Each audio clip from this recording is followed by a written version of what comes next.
Daniel considered himself a reasonable man. He always weighed his options. He always said no when something was too much. What he didn't realize was that someone else had been quietly deciding what too much meant, right before the real question arrived. In 1975, Robert Cialdini and his research team ran an experiment that should have seemed obvious in hindsight, but surprised almost everyone who encountered it. A group of people were asked to commit 2 hours a week, every week for 2 years, to mentoring young offenders. The answer, almost universally, was no. That request was enormous. But then came the follow-up. What if you just took them to the zoo for one afternoon?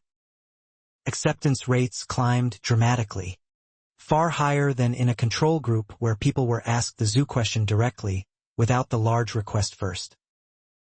Think about what just happened. People became more likely to agree to something reasonable because they had first been asked something unreasonable. The rejection itself changed them. This is called the door-in-the-face technique. And the mechanism at its heart is one you already know. You have just never named it this way. When someone makes a large request and you decline, something shifts. Your brain registers the other person as having given something up. They backed down. They compromised. And now, quietly, automatically, the principle of reciprocity activates. They moved. Should I also move? Beat 1. The large request is not the real request. It is the setup. Beat 2. Your refusal creates a psychological debt.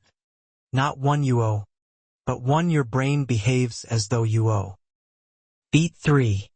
The follow-up request arrives into that softened space.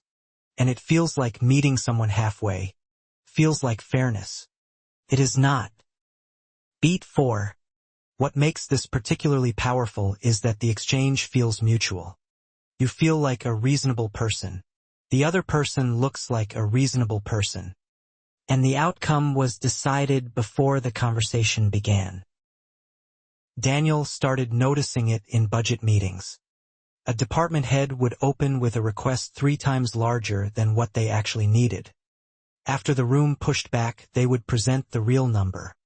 And everyone would feel relieved, almost grateful. He started noticing it in negotiations, in persuasion, in the way certain conversations were structured from the opening sentence. The antidote is not cynicism.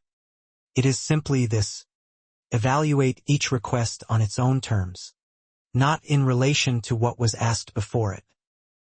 Because the question is never, is this more reasonable than that?